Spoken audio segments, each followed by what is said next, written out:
कांग्रेस सेवा दल के 3 दिवसीय प्रशिक्षण शिविर के समापन अवसर पर प्रदेश कांग्रेस के कार्यवाहक अध्यक्ष एवं पूर्व मंत्री जीतू पटवारी ने अपने सारगर्भित उद्बोधन में सेवा दल के सैनिकों को संबोधित करते हुए अनुशासन को अपने जीवन का लक्ष्य बनाने का आह्वान करते हुए कहा कि सेवा दल कांग्रेस का एक अनुशासित और फौलादी संगठन है।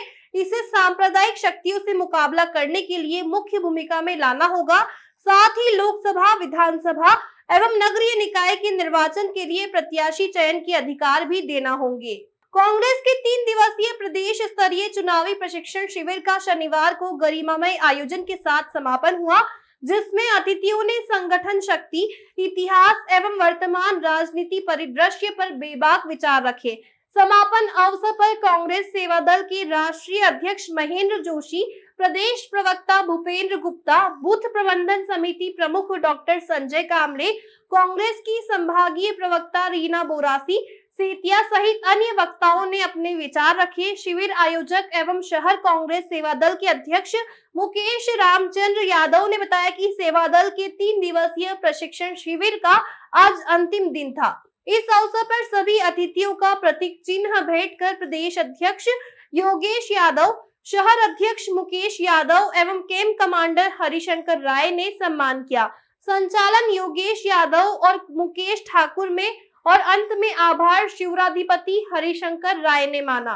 को मैं जानता हूं और चूंकि मैं गौरवान्वित हूं कि सेवा दल के इस प्रदेश स्तरीय संगठन के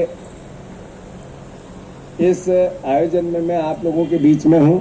साथियों, मैं विचार कर रहा था कि आपसे क्या बात करूं। इसलिए नहीं कि मुझे भाषण देना और आपके बीच में देना है तो मुझे ये बोलना है, इसलिए कि जब भी इस भावना का कि राजनीतिक क्षेत्र एक स्वार्थों का क्षेत्र है और राजनीति में जो व्यक्ति काम करता है कुछ न कुछ पाने के लिए काम करता है। राजनीतिक क्षेत्र में जो दल काम करता है वो भी सत्ता पाने के लिए करता है और उस बीच में जो आप लोग कांग्रेस पार्टी के इस संघर्ष में अपना योगदान देते हैं और बिना स्वार्थ से देते हैं। मैं मानता हूं जब राहुल गांधी जी की भारत जोड़ो यात्रा निकलती थी या पूरे देश में जिसने भ्रमण किया 4000 किलोमीटर लगभग वो चले, तो कई हमारे जैसे लोग जिन्होंने समय समय पर कई बार छुट्टियां मारी, कई बार ऐसी परिस्थिति बनी कि आधा दिन चले, आधा दिन छुट्टी मनाई, आधा दिन गाड़ी में गए, पर सेवा दल के साथियों को जब भी मैं देखता था तो ध्वज का सुबह जो राष्ट्रगान है उससे लेकर अंत तक अपना योगदान किस प्रकार से आप लोगों ने दिया, मैं उसको साधुवाद भी करता हूँ, धन्यवाद भी करता हूँ और खूब आपकी सराहना भी करता हूँ। साथियों, मैं ज़्यादा न कुछ कहते हुए इतना जरूर है कि जैसा अभी कहा कि सबकी अपनी गाड़ियाँ हैं और सबको अपना प्रस्थान यहाँ से करना है और इंदौर चूँकि हमारा अपना शहर है, मैं इन्हीं परिवार के लोगों के चरणों में रहकर पला बड़ा हुआ हूँ और राजनीतिक क्षेत्र में कई बार मैंने प्यार भी हुआ, दुलार भी हुआ, तरक्की भी मिली, धुतकार भी हुआ, पर इन्हीं के बीच में ठुक पीट के बड़ा हुआ हूं। मैं आप सबको ये अनुरोध करना चाहता हूं कि सार्वजनिक जीवन वो चाहे सेवा दल का हो, चाहे कांग्रेस पार्टी में अन्य संगठनों का हो या सार्वजनिक जीवन में किसी भी क्षेत्र का हो, वो आशाओं का होना चाहिए और जब तक आशाएं, उत्साह और भविष्य की भावनाएं न जुड़ी हो तो हमें काम करने में आनंद नहीं होता और जिंदगी जीने का भी अपना आनंद थोड़ा कमजोर पड़ जाता है। तो मैं मानता हूं ये इतना बड़ा ब्रह्मांड है, इसमें कितनी आकाश गंगा है किसी को पता नहीं। वैज्ञानिक भी ये पता नहीं कर पाए कि इतने बड़े ब्रह्मांड में कितनी आकाश गंगाएं हैं। सिर्फ एक आकाश गंगा है जिसमें सूर्य और उसके आसपास के 9 ग्रह जो चक्कर लगाते हैं, उसके एक ग्रह पृथ्वी पर हम लोग, आप लोग और इंसान और जीव रहता है। मैं मानता हूं कि इतने बड़े ब्रह्मांड में एक आकाश गंगा और इस एक आकाश गंगा के 9 ग्रहों में से एक ग्रह और उसके 200 देशों में से हमारा भारतवर्ष जिसमें आप और हम रहते हैं। मैं इसके इतिहास को, अगर भावना को, इसके संदर्भ को जिया जाए तो इसने दुनिया को, धरती पर रहने वाले जीव मात्र को और संसार प्राचीन काल से आज कलयुग तक हमेशा एक नई सोच, नया विचार और नया रास्ता दिया है। जैसा अभी विस्तृत तरीके से भूपेंद्र भैया ने बताया कि कांग्रेस पार्टी का एक विचार है क्या, कांग्रेस पार्टी का और प्रकृति का विचार एक विचार है। कांग्रेस पार्टी का और जो सारे धर्मों का सार, मानवता का, वो एक विचार है।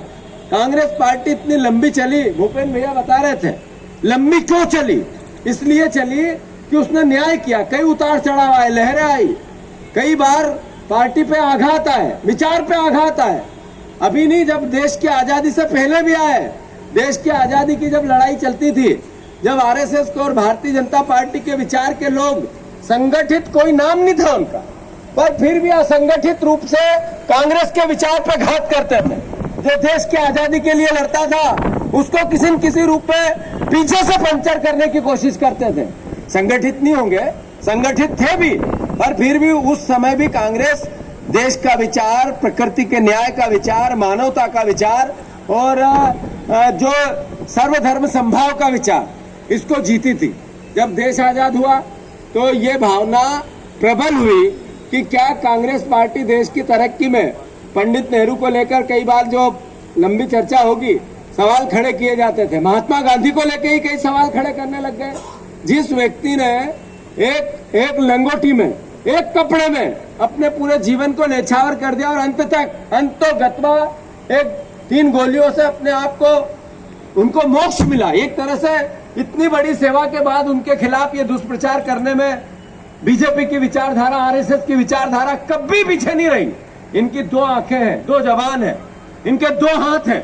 एक हाथ से तो प्रेम की, प्यार की और मानवता की और देशभक्ति की बातें करते हैं, और दूसरे हाथ से, दूसरी आंख से, दूसरी जबान से नफरत की, घृणा की और अपनी विचारधारा जो पीछे से कुंठित है उसको ऊपर से थोपने की बात करते हैं। तो मैं आप सबसे अनुरोध करता हूं, मैं आपके लिए क्या सोचता हूं, मेरा दृष्टिकोण क्या है सेवा दल के लिए, ये मैं कई बार सही समय पे, सही जगह, तरीके से जो होता है उसको कहा है और आगे भी कहता रहूंगा। सेवा दल को 2 सच्चाई एक साथ है। इससे सेवादार कोई इस पार्टी में है ही नहीं। अगर कोई नंबर 1 हो तो आप हो। और दूसरी बात, यह भी बात सत्य है, इसको अस्वीकार नहीं किया जा सकता कि अगर इसको बल देना है, इसको ताकत देना है, आपके महत्व को बढ़ाना है, आपकी योग्यता का सदुपयोग करना है और पार्टी को उससे संबल, विचार को संबल लेना है, तो आपको जिस तरीके से यूज किया जाना चाहिए, उपयोग किया जाना चाहिए, इसकी जब भाई साहब संगठन के देश के प्रभारी थे, जब मैंने उनसे भी चर्चा की, अगर उनके संज्ञान में हो तो ये टिकटों के वितरण की व्यवस्था हमेशा कांग्रेस पार्टी में, चूंकि कोई भी राजनीतिक दल में चुनाव एक महत्वपूर्ण प्रक्रिया है, सबसे महत्वपूर्ण प्रक्रिया है। अगर चुनाव के टिकटों में सेवा दल के योगदान को कहीं न कहीं संलग्न कर दिया जाए, टिकट देने की बात नहीं, टिकट लेने की बात नहीं, टिकट देने वाला बना दिया जाए, तो मैं मानता हूं कि इस संगठन को ताकत मिलेगी, महत्व मिलेगा, इसके सदुपयोग होगा और हमारे जैसे कार्यकर्ता जो पद पाकर, टिकट लेकर, चुनाव लड़कर अपने योगदान को देना चाहते हैं, वो आपके समर्पण के नीचे झुकेंगे, पीछे रहेंगे, आपका सम्मान करेंगे। आपको समय आने पर कोई भी पद पे चला जाए, पर आप जब जाओगे तो खड़े होंगे। ये भावना जब तक नहीं बनेगी, मैं मानता हूं कि सेवा दल के साथ न्याय नहीं हो सकता।